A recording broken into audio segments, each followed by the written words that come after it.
later. I got a job and I started working and I saved money, and it was May 20, my birthday was coming up, and I saved up enough money to go buy some clothes. I came from work, I forgot my money, and I went back to Brooklyn to pick up the money and go back meet my cousin, and my husband was there, I don't know why. And I had lost 20 pounds from March to May. And I really looked very slim. My waist was, I remember, 25 inches. And my husband asked me out for a date.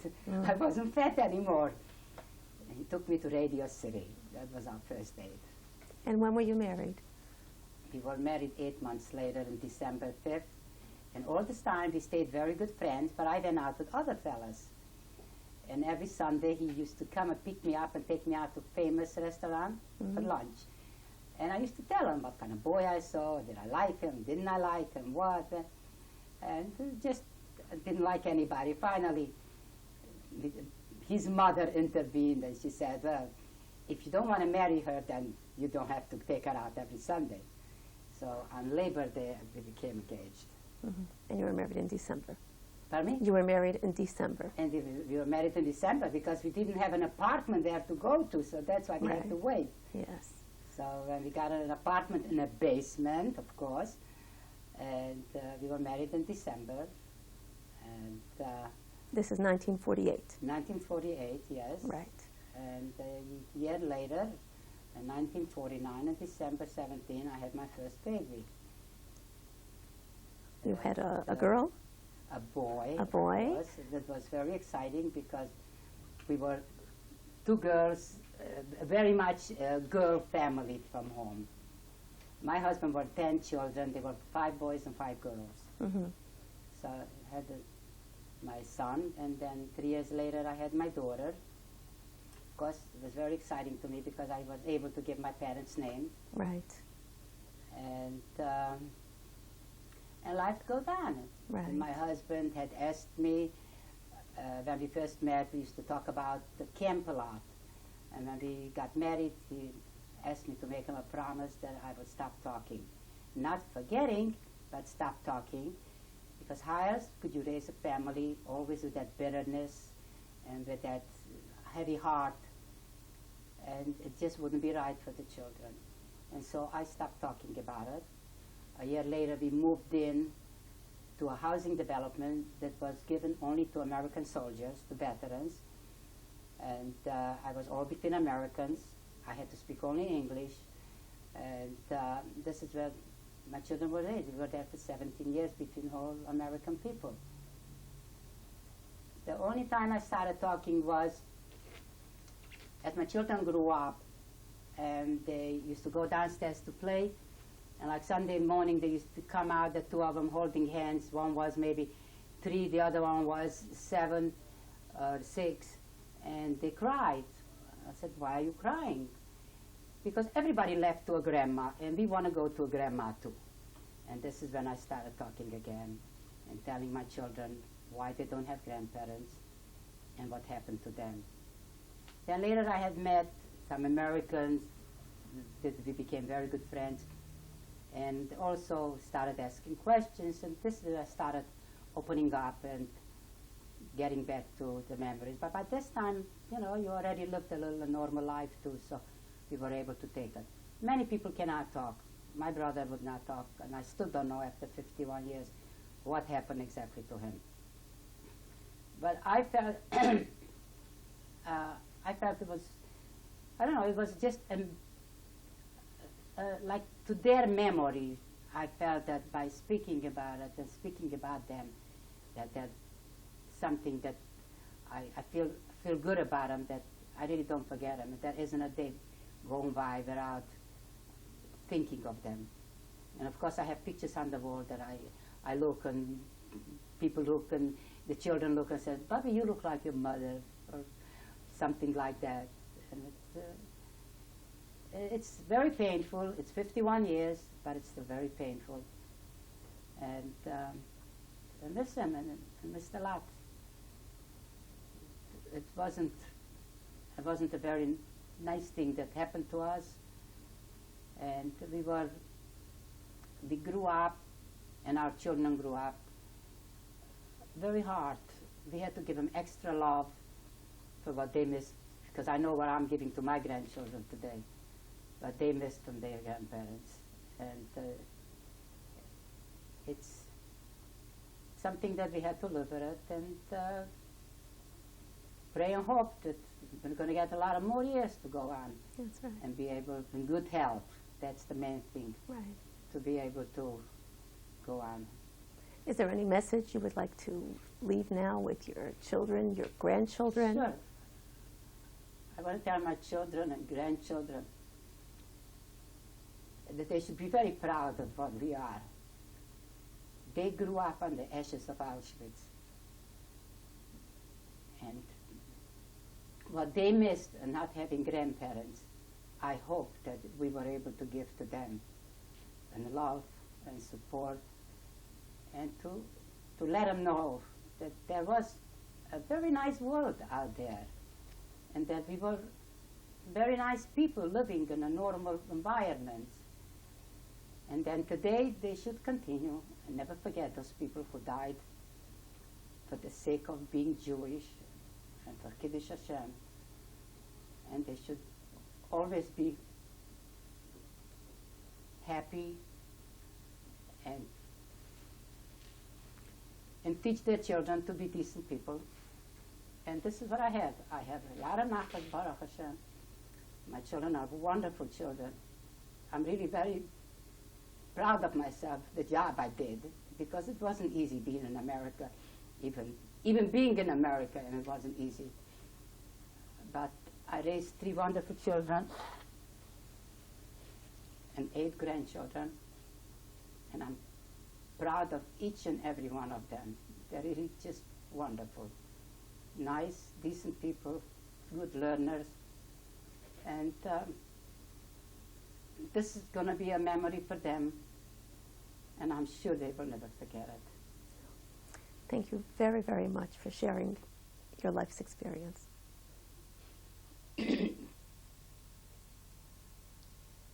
These are the pictures that I found after the war. Some of them were really in bad shape. I had them restored, and of course I cherished them very much. I made composites for all my children to have with their name on it, so they should know who these people are. On the right side,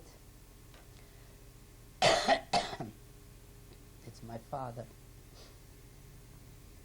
His name was Yoel Yitzchak Ashkenazi. He was a very smart guy. He was very talented in engineering and in architecture. Being that we had a lumber shop, he always helped the people with what they needed for that. I loved them dearly. I loved my mother, but I adored my father. This is my mother, who was the peacemaker in the family all the time. And many times when there is fights in the family, I always try to picture and think what she would have done to make peace. So I try very hard to do something that she had done, and to keep always peace going. Next, this is my father's mother. Her name was Rachel Ashkenazi. She was killed by the Russians in one of their camps. She had 11 children and was a wonderful person. And this is her husband. His name is Moshe David Ashkenazi. He was a Dayan, a judge. He was a big man, very smart and very knowledgeable, very educated. This is my little sister who was killed in Auschwitz. She was approximately 12 years old. She was a very sweet, adored her young lady, smart, fortunately, not very long. To the left is my sister, my oldest sister, who was killed in Auschwitz. And to the right is me, always doing things differently. She was very smart, And I felt very bad that I lost her, and I still do. Every time I see somebody has a sister, I always think of her. This picture is one of my uncle, my aunt, my mother's sister, at the wedding. This is the uncle that I stayed over when we went back to Germany.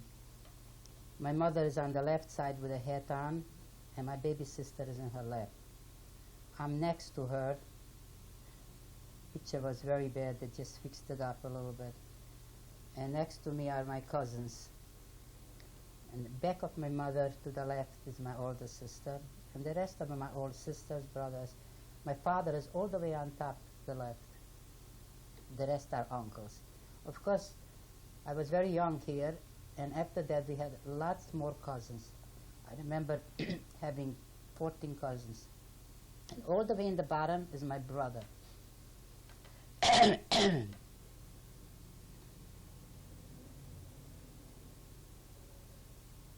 That's my brother.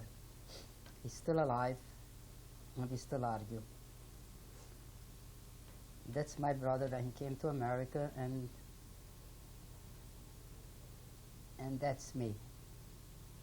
In 1947, before I came to America. This one is a rare one of the family picture. My sister to the right, my little sister, myself, and my brother. This was the family.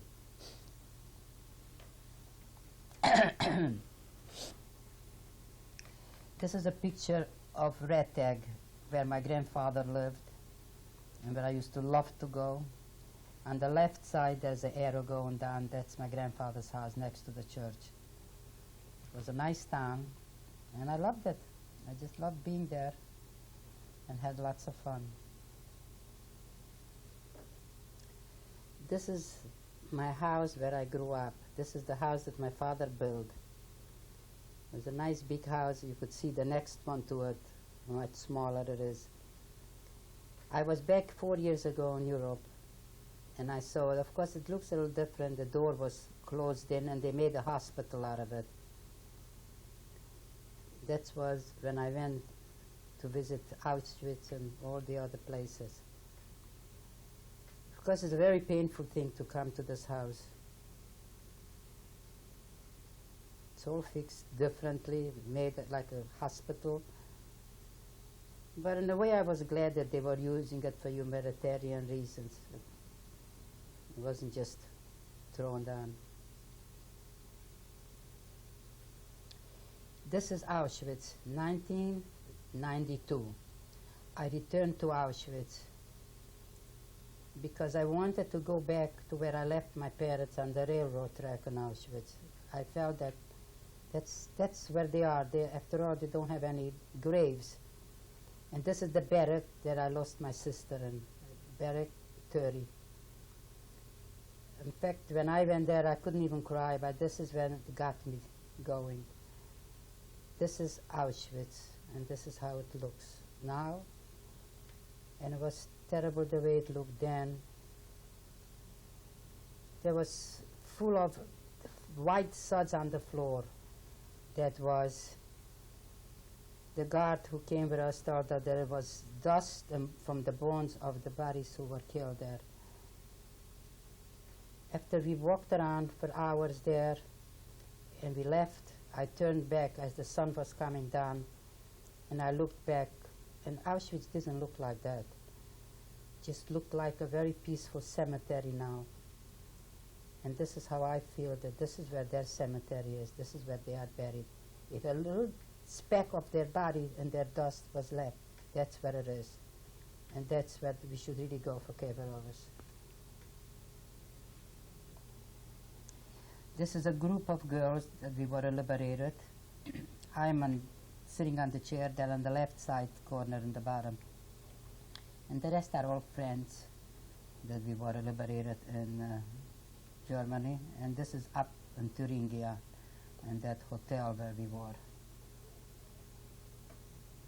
This is a picture from my hometown when we got home. This is about all the young people that came back. So it's a group picture, and somebody's backyard there. I am sitting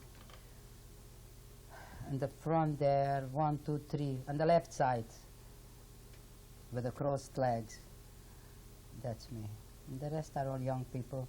Some of them here are here in America, and some are in Israel. This is a picture of my husband as a soldier, and this picture I sent to America. This is the first time my husband saw my picture.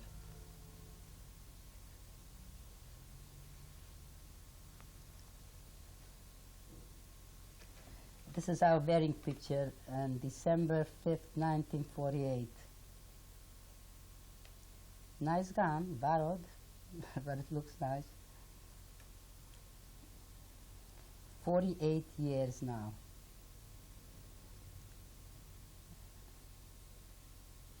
That's what we're going to celebrate now.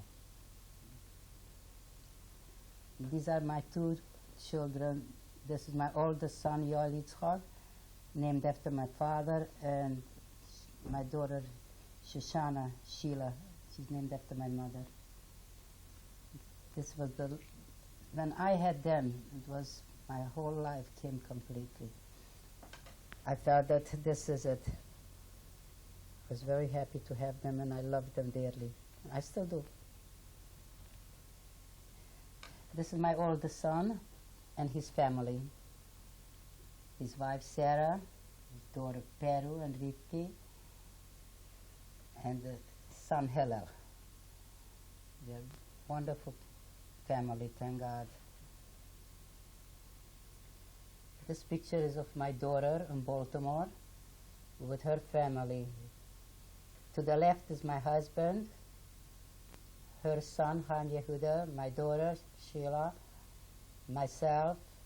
Behind me the blonde is Sarah, after my sister, Yocheved, and Moshe. Don't do that. This is my youngest son and his wife, Milty and Debbie, and me, of course, at the Simcha. A wonderful couple, and very happy, thank God.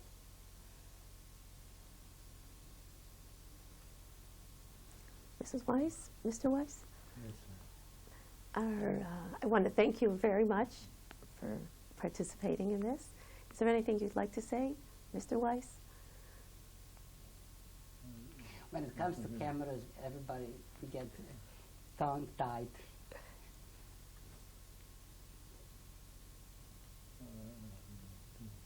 Oh, he's not going to say nothing. Well, Okay. thank you for the wonderful pictures and sharing your experiences. It's not my pleasure, and I hope that it will be used for good things and to help the world understand. And you've been a big part of that. Thank you both very much. Thank you for coming.